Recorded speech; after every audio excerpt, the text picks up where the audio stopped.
Springer, right? Welcome to the program. We have reached the middle of the week, and glad all of you are with us. We think we got a pretty good show on tap. Live from New York on this cold winter day, even though it's still autumn. Thanks for being a part of the program. Let's get right to it. Let's share some headlines with you that you may find interesting. The NCAA, highly probable Congress passes athletic comp rules. What does this mean? We will dig deep into the conversation. Mark Emmert had plenty to say about it. Members of Congress care about college sports. They recognize how important it is to American society. They don't want to do harm. They want to make it better, but it's going to be a long road. It's not going to be something that happens overnight. Thanks, Mark, for checking in with us. Joe Brady has won the Brawls Award for the top assistant coach. Not bad for a guy that was just pretty much an intern last year with the Saints. Look at the difference, 31.3 points a game to 46, 17 passing TDs to 49, nearly doubled the passing yardage and improved the yards per play. Lynn Bowden has won the Paul Hornung Award as college football's most versatile player. It is award season, in case you were wondering why we were sharing all those awards with you.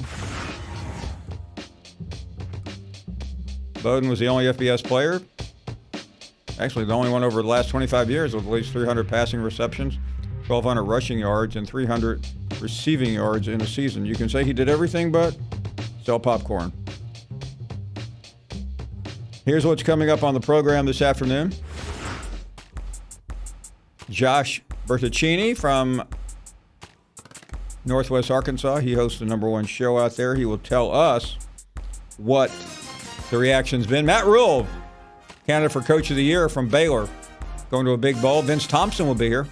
And Chris Lowe, who will spend some time with who else but the Lane Train. But first, your phone calls here on this Wednesday afternoon at 855-242-7285. Always a fun part of the program. And let's start with Mike, who is in Georgia. Mike, thank you. Good afternoon. Hello, Paul. How are you this evening? I'm doing wonderful. Thank you.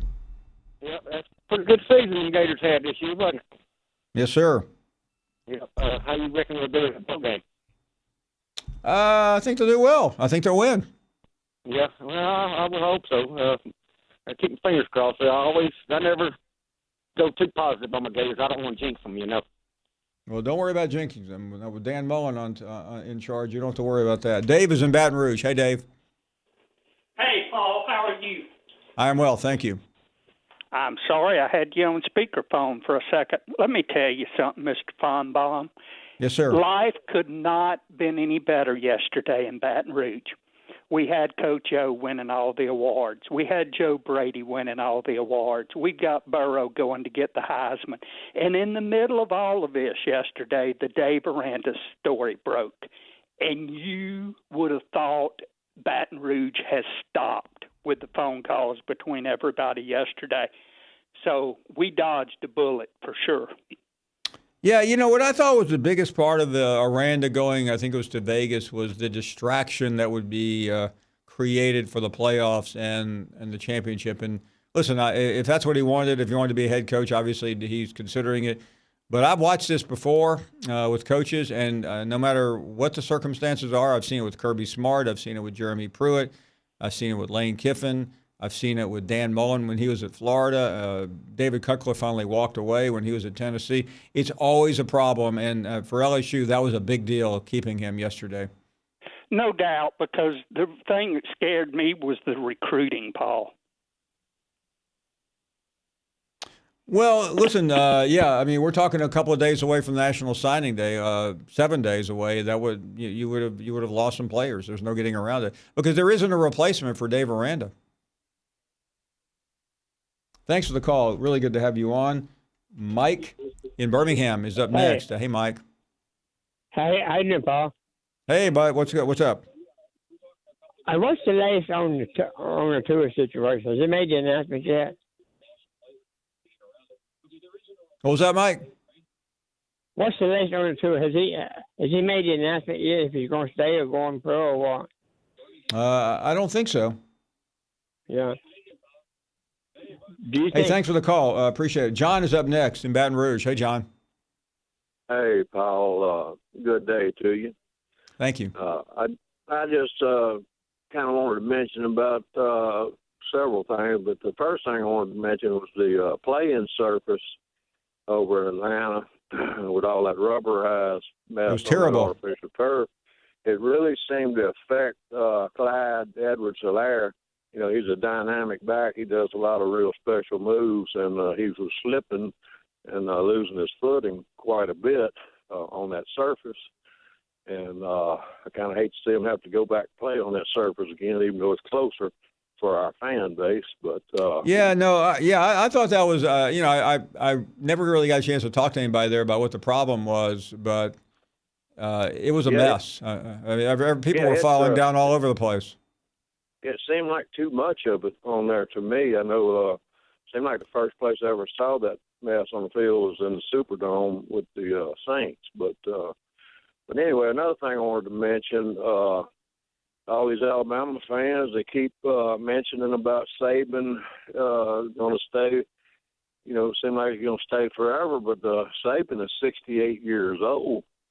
And I don't know how many more years he's going to want to fight coaching. You know, he don't need any more money for sure, but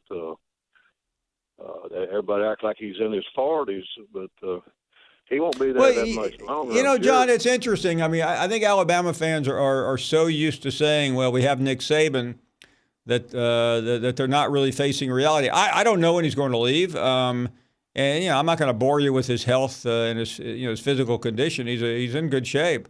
But 68 is still 68. I mean, I've seen a lot of coaches reach the latter part of their 60s, and there is usually some decline. I know that sounds like an indictment of people, but I mean, listen, there are plenty of people in their 70s and 80s who are healthy, and I mean, the President of the United States is in his 70s. Several candidates are in their upper 70s. So that doesn't mean you can't do it, but what it does mean is that people will use it against you. Right, that's for sure. And on a humorous note, I kind of wanted to mention that I figured everybody's been beating Les Miles' door down, trying to get him to come coach their football teams. He was such a dynamic coach. He did win 3 games this year. I wonder what your thoughts were on that. You know, I'm kind of off the Les train. The media has a blind spot for him, but I wouldn't hire Les Miles to coach my grandson's Pee-wee football team. I just don't think he's much of a coach. I don't even have a grandson. Harold is up next. Good afternoon, Harold. Welcome to the program. Yes, how are you? I'm well. Good. Yeah, I want to talk about the upcoming playoffs and the final rankings and some of the bowl games. Yes, sir. I'm from Ohio. I'm a big fan of Buckeyes. Well, good. Hey, could you turn that sound down so we can hear you a little better? Yeah, sure do. In fact, I put it on mute. Yeah, I'm just glad that we could funnel a good quarterback to LSU from Ohio to help him finally win. Good point. That's a good point. Hey, thanks for the call. Appreciate it, Harold. Let's go to Peyton next. Hey, Peyton. Happy holidays, Finebaum. How you been, sir? Well, thank you. Quite a couple questions. Chase Young versus Derek Brown. Who do you think is going to have a more successful NFL career? Listen, I think it's a marginal debate. I think Chase Young's the best player I've seen in college football this year, if that helps answer the question. Okay. All right. Another question I got about Chad Morris. You know, I still don't really get who's calling the plays and all that. You know, not that I'm supposed to, but there's nothing to guess, Peyton. It's Gus Malzahn. He's the play caller at Auburn, and he'll remain the play caller. Thank you for the call. Mike is in Georgia. Hey, Mike. Hello, Paul. This is hey there. What's Mike up? Again. Nothing. I don't know if you remember me. I called you in week 0. I do remember you. Yes. Asking for prayers for my mother. I sure do. Can you give us an update? Yes, sir, I can. It's amazing. We got the test results back last Tuesday, and all the lesions on her brain are gone. or either in remission, and she has to have tests every 3 months. Well, that is fabulous news. Listen, no one's ever underestimated the power of prayer, and in this case, Mike, let's hope that was a part of the factor, and let's also hope and pray that she remains in recovery. Thank you for the call. Hate to run. We have guests galore, including Matt Rule in the next hour. More of your phone calls. We're glad you're with us here on a Tuesday. We are live in New York, too. Hey, Paul. I was looking at Jim's name on the TV screen. Got a little confused there. And we won the championship. We were celebrating.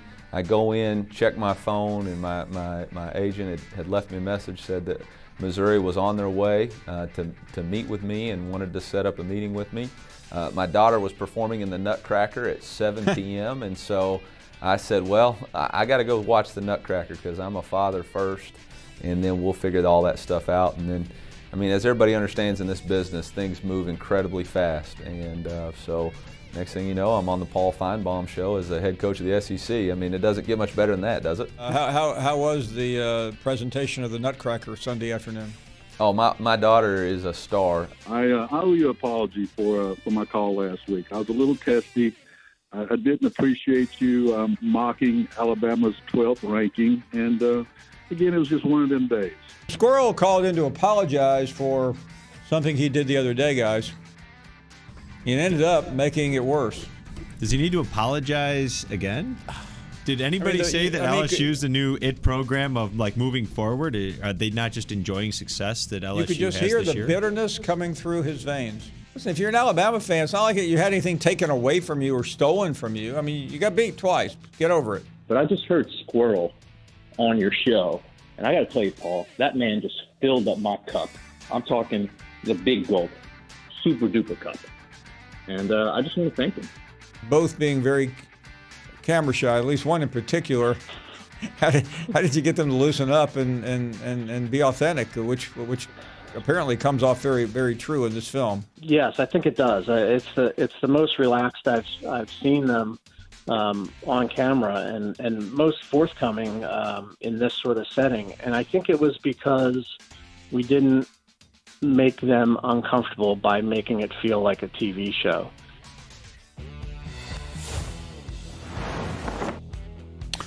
Welcome back. We are here, and man, we got a lot to do today. Some really big guests. Let's continue with more calls. And Jody is up next. Hey, Jody. Hey, Bob. Hey there. I got a comment for all those LSU people. Yeah. Nick Saban, he might be on the decline. He might be 6-8. But when he retired, Paul, Dabo's winning coming. So what they talking about? I don't understand it. Well, first of all, I'm not sure Dabo is coming. Why would Dabo leave where he is, where he basically plays one tough game a year, maybe two? Paul, you know Dabo went to Alabama. I do know Dabo that. Was a walk-on receiver. You know Dabo won national championship in 1992 at Roll Tide, Alabama. That's his dream job, Paul. Yeah, maybe his dream job, Jody, but if he wins again this year, he's already won 3 national championships as a head coach. Why would he go to Alabama and have to deal with the comparisons to Nick Saban and Bear Bryant? I don't think he had no comparisons, Paul. I think he's just walking his own steps and do his own thing. Why would you tell me why you think Alabama is a better job than Clemson? Come on, Paul. Man, you know it's a better job than Clemson. I'm not sure it is. They ain't got the resources and the money Alabama got. Are you serious? Yeah, you know Alabama and Auburn. That's our pro team in Alabama. Have you ever been to Clemson? Yes, I have. Well, I have been there recently, and their facilities are equal to or better than Alabama. Well, I mean, you know, we could debate that all day, Paul, but no. Well, see, the difference, Jody, is you got your head buried in the 205, and sometimes you have to get outside the area code to see the rest of the world. Oh, Paul, I do that every day, man. I'm glad you do. I do that every day. Yeah, I do that every day, Paul. Well, try to get outside of Roll Tide Roll for a second. You might see there's a different world out there. Bob is in Ohio, and you're on the air. Hello, Bob. Hey, Paul, how you doing? I'm David Deal's cousin. I talked to you the other day, and he told me you shouted out to him, by the way. No doubt. Which was cool. And I'm real quick. I want to tell you a real quick story before I go into ask you. I got a couple questions for you. But when his dad was alive, every Sunday I'd call him, and we'd talk in this order: Alabama, Auburn, Ohio State. It was fun. We had a great time. We would go back and forth for hours. But I really miss that, not being, able to do that with him anymore. But the question I wanted to have for you, and what I called for, was you had the 3 coaching hires. Which one do you think was the best one in the SEC? Which hire do you think was the best? You talking about between Lane, right. Pittman, and Lane, Eli? I think it's Lane Kiffin. Do you think that's the best one? Yeah. Okay, I was just interested in your opinion there, because I think all of them are good, to tell you the truth. But I think that might be the best too. That's kind of what I was kind of leaning that way myself. Well, you have in Lane Kiffin somebody who's now on his 5th head coaching job. The other 2 are Pittman's never been a coordinator, and Drinkwitz this is his 2nd head coaching job. I mean, I think Drinkwitz is a good choice. Young. Inexperienced, but still. The other day, he sounded good. Mm-hmm. I thought he did a good job at his press conference, and when he came by here yesterday, we still haven't had a chance to talk to Pittman yet. We would like to. Right. I don't know what the deal there is. About him. No, I don't either. Know much about him, but it'll be interesting to see. Okay, then one real quick thing. I got to throw the Buckeyes in here. I mean, they're a little bit of an underdog to Clemson, but do you think it's going to make a difference that Clemson hasn't played anybody really that good yet this year? That great, or that? I tell you where I think it could make a difference. I mean, if they got behind in the game, they're not really battle tested this year, and I think sometimes that really does matter. Hey, thank you for the call. Billy is in Arkansas. Hey, Billy. Hey, Paul. Love your show. Thank you. Watch it as many times as I can when I ain't working. I appreciate that a lot. I want you to clear something up for me, because I know you know more of the facts than I do. But what I'm hearing over here, by the way, I'm an Alabama fan, but I listen to these Arkansas fans. They were telling that what I'm hearing is that Lane Kiffin had the job with Arkansas. Then he turned around and went and interviewed at Ole Miss. They offered him X amount of dollars. Then he went back to Arkansas and told them, "Hey, I got a deal going here," and tried to get more money out of Arkansas, and that Arkansas had actually offered him more money to start with from the other deal, and he ended up signing with Ole Miss. Is there anything true to that, or what do you know? Well, what I know is that is not true. Lane Kiffin was interviewed by Arkansas on the Sunday before the Sunday after Thanksgiving. And my indications are by Tuesday and Wednesday, he told them he didn't want the job. So he really didn't want to go to Arkansas. I do not believe Lane Kiffin wanted to go to Arkansas. Now, again, that's an opinion. That's an opinion based on reasonably good information. As an Alabama fan, I agree with you. As an Alabama fan, I don't have anything against Arkansas, but, I mean, I would think I would want to go to Ole Miss too. Right now, I'd rather go to Ole Miss than Arkansas. Well, first of all, Billy, Ole Miss has a really good quarterback, and I think that matters. Listen, second of all, Lane Kiffin is not negotiating for Lane Kiffin. Jimmy Sexton does that. So anyone who wants to say that Lane Kiffin took them for a ride is ridiculous. I heard that from some people. I don't believe it based on my interactions with the person that really matters here, and that's Lane Kiffin. Let's check in with Jason, who is in Mississippi. How are you today, Paul? I'm well. Thank you, Jason. Are you getting tired of the ACC and Big Ten aggravating the heck out of us SEC fans? Not at all. Oh, okay. Awesome. Hey, look, I just wanted to say about that SEC championship game and all the highlights that are being shown. I don't understand why not one time did they show that 9-second drop back of Joe Burrow for that 45th touchdown.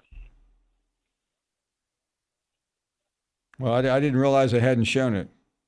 I haven't seen it one time in any of the highlights. I mean, just to talk about the O-line that has taken care of Joe Burrow all season.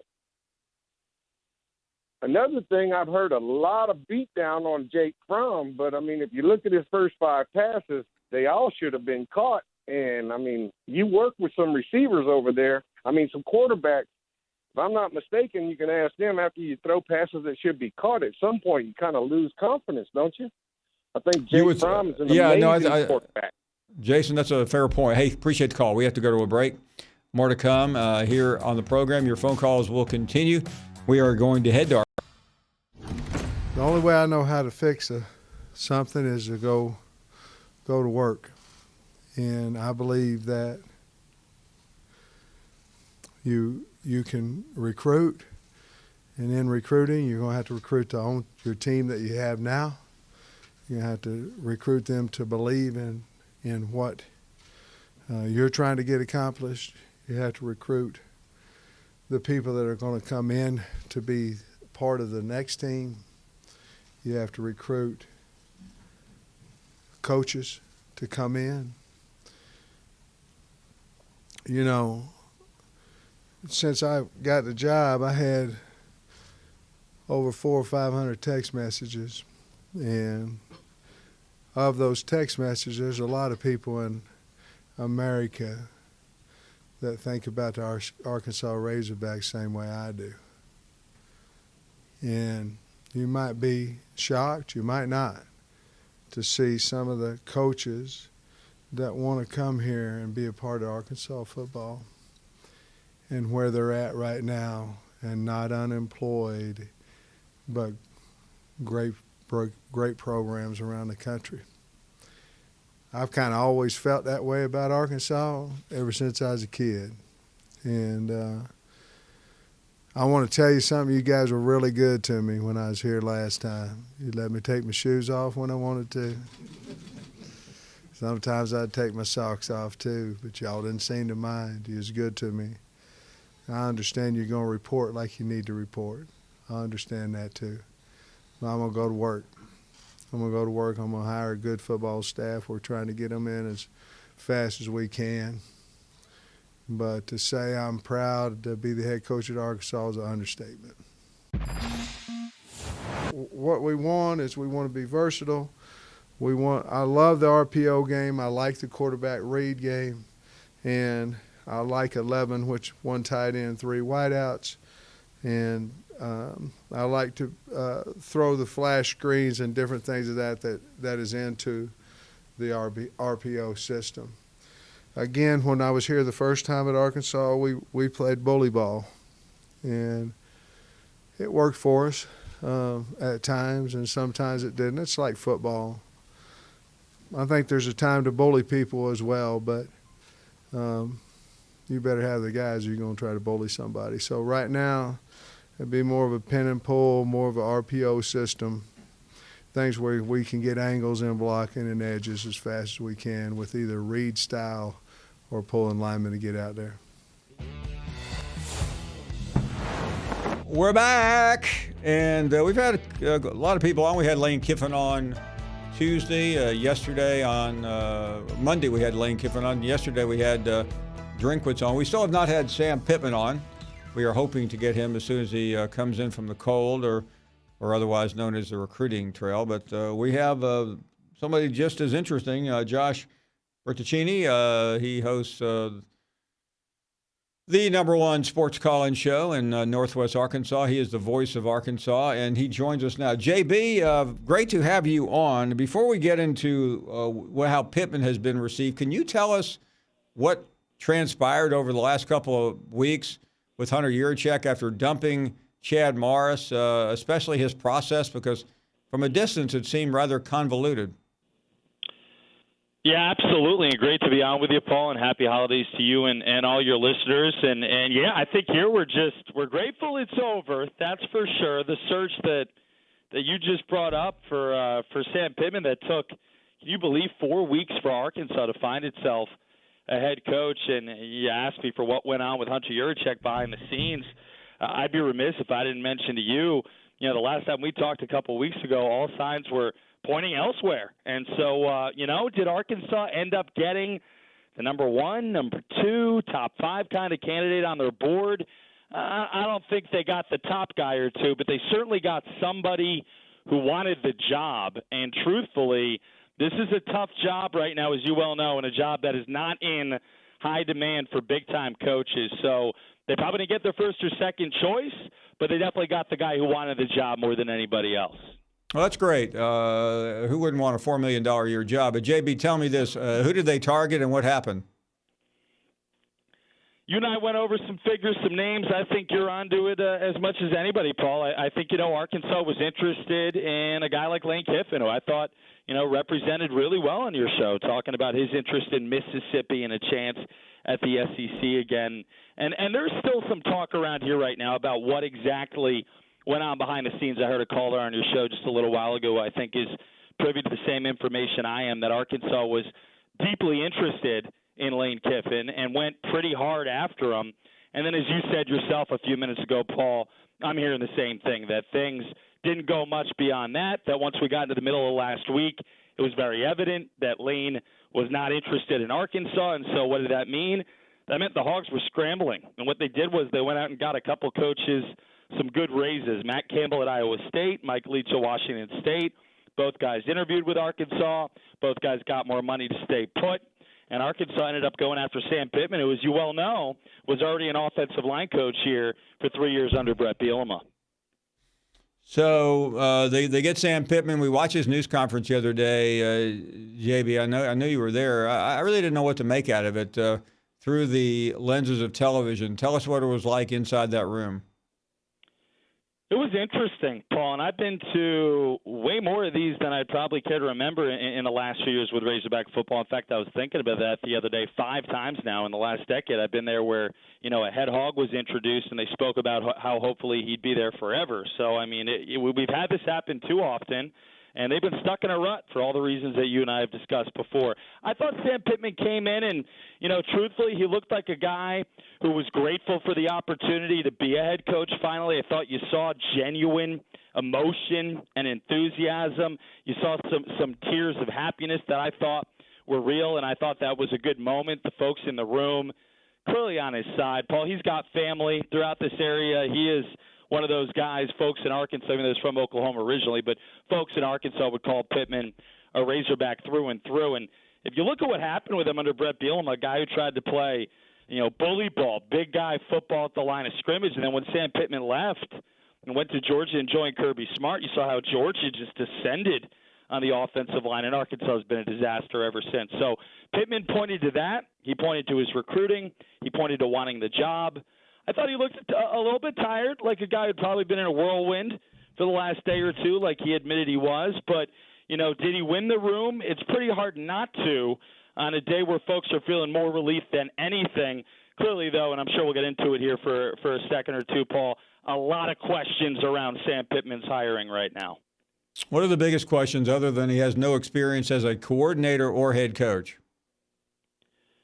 Well, there you go. I mean, you're Paul Finebaum for a reason. You know what you're talking about. This guy has no experience as a head coach in Power One Division, Division I Power 5 football. He hadn't been a head coach since Hutchinson Community College in Western Kansas, which, let's be real, is a quality JUCO kind of program. But that was 25 years ago. I've had folks this week on our morning show that you were kind enough to bring up, Paul, mention how they think he was a great high school coach in the early 1990s. It's almost, we're talking 30 years ago. Let's get real here. He doesn't have that experience. So what happens in games when he's got to make decisions with everything on the line and he's learning on the fly, and he's not learning on the fly for a program that has any kind of margin for error? Because, as you know, Arkansas has gone 7-29 in the last 3 years. So it's been a rough go of it. The inexperience is a concern with him. I think you wonder about his ability to put his staff together. We're going to find out more and more by the day here what happens in that regard. He hired Brad Davis and gave Arkansas fans at least a glimpse into what he's going to do on the offensive line by getting Missouri's OL coach to join him just yesterday, but nothing else yet. We don't know who the offensive coordinator is or the defensive coordinator. And for a guy who has no experience, as you point out, he's going to have to make home run hires on that staff to lift himself up and give himself a chance. I mean, I just, listen, without having talked to him personally, I don't know much about him. I don't want to prejudge from the press conference, but JB, you were at Chad Morris's, and just because he won the press conference, he obviously didn't win anything else. Bielema was a real personality. We both know that. Petrino was not much of a personality, but he was a great coach. I'm not saying I'm troubled by it, but it just seemed rather lethargic. That's a fair word. I've heard some folks around here say he was, fatigued, kind of came across like he was a little bit in a daze. And again, I think he was. I think Sam Pittman's got to come on your show, Paul. I mean, that's a spot he needs to be on. He needs to politic for Razorback football, and he's going to do that way better, of course, than a guy like me even should try to do here. But I have the same concerns you do. I mean, you and I are on the same page here. And I think at the end of the day, if you're going to look at this in the right context, you have to be 100% real, and Hog fans are going to kill me for saying this, but it's the truth.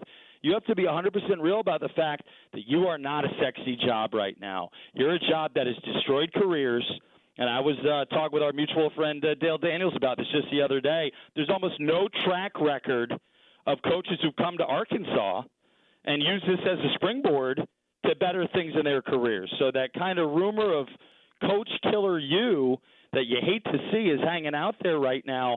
I don't truthfully know who else they could have gotten. So you could question the hire, and I think you're right to do it. JB, hold on a second. I mean, Mike Leach's name came up. What happened to that?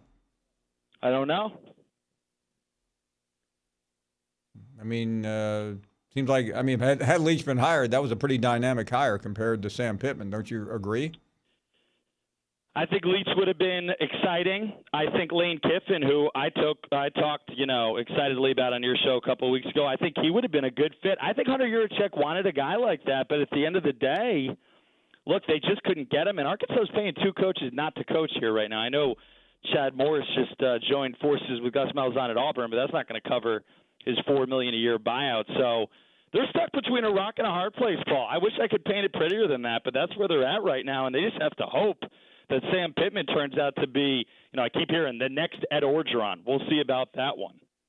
Josh, how did they get to Pittman? Because, listen, if the two of us were in charge of the Arkansas coaching search and we get turned down by Leach or Lane or Norvell, who was nowhere near the job, I doubt we would have gone to Georgia to find the offensive line coach. What led Hunter Yurachek to there, other than the fact that he worked at Arkansas, which is the only commonality I can come up with? It's a great question. And I try to think back to the Chad Morris hire and how Mike Norvell, by all accounts, really wanted the job a couple of years ago. And, of course, he hadn't had that incredible back-to-back seasons he's just had at Memphis. But whatever happened there, they rubbed each other the wrong way. He was not interested, like you said, this time around. And with Florida State calling, why would you be? So he wasn't there. The Gus Malzahn thing has just been star-crossed. It's never happened. He wins just enough that the folks at Auburn, put up with him, and he puts up with them. He's making $7 million a year. I would too. So that hasn't happened, even though you would think it makes sense. You brought up Leach. I brought up Campbell's extension. He didn't want the job. Paul, I don't know who wants the job right now. Sam Pittman has family here. He enjoyed his time here. He appreciates Northwest Arkansas. It's a nice place to live. I think they did the best they could, given they were stuck between a rock and a hard place. But you don't need me to tell you how to do your show. I think you're asking a lot of great questions right now about Hunter Yurachek and his search that I unfortunately cannot answer for you firsthand. Okay, let's forget all these questions and let's try to weed out the fans who would be supportive of anyone for that matter. It doesn't matter whether it's Sam Pittman or son of Sam. What has been the reaction on your show the last two mornings? We got a good audience in the mornings. The people are constructive so far, I think, in their dialogue. There's a couple different political camps. You're going to get the rabid diehards, the 25, 30,000 folks who are still going to the games at the end of the year, and they're all telling you it's the greatest hire since sliced bread, which, frankly, for the reasons you laid out, doesn't even make sense to me right now. Down the road, who knows what happens, but right now I don't see how you can feel so confident in that statement. But, man, they're passionate, and so they're ready for this thing to just move on. They're going to get destroyed in recruiting, Paul. Sam Pittman said that at the press conference you brought up. They have no chance of putting together a high-level recruiting class, let alone a decent one right now. So I think folks they're just hoping he can pull some rabbits out of a hat, get through it, take their losses this year, and then hopefully hire some good coordinators. That's what we're all waiting for right now. Can you hire a big-time offensive coordinator to give an identity to your offense? Can you bring in anybody better than John Chavis, who ended up at Tulane today? What a disaster. He was here for 2 years. There's some talk, Paul, that Barry Odom and Sam Pittman are really good friends, and I don't know if that's a move Barry Odom wants to make, but what an upgrade that would be if they could get him on defense. So I think folks are trying to be optimistic, and then guys like me are skeptical, because guys like me and you, Paul, this is what we're paid to do, and he's going to have to show me that he can make some magic happen. But, hey, it's better for me if he does, right? So I'm hoping he does. Thank you, Josh. JB, great to have you on. Hopefully you'll be back soon. Good deal. We will talk to you next week, I hope. Always appreciate your honesty, Paul. Thank you, sir. And by the way, I do remember Pittman, I think, saying that he initiated the contact at his press conference a couple of days ago. Anyway, maybe he did. Maybe Hunter Yurachek could call us and tell us how he came up with Sam Pittman. We're back with more. For Dan Mullen in Florida to get 11 wins, who would have thought, again, going back 2 years ago when he took that program over, it was in such disarray. But this guy came in, won 10 last year, won a huge game in the bowl last year. Now has a chance to get Virginia and his 11th win. And I just love where Kyle Trask has gone in this offense. Let's remember, he was a backup at the beginning of the year. He goes and he takes over the quarterback position after an injury to Felipe Franks, and wow, he's been amazing. Boy, they've got some talented receivers. I mean, you look around, Kyle Pitts this year, who became their leading receiver, has showed up out of nowhere to be an unbelievable target for Kyle Trask. I love Todd Grantham, the defenses he dials up. I think this is an incredible opportunity for them to go out on the road recruiting and say, look, we won 10 our first year, 11 our next year, and the next thing is SEC championship. The only ranked matchup of the three matchups between the two conferences, right? So you got Virginia just clinging on at 24.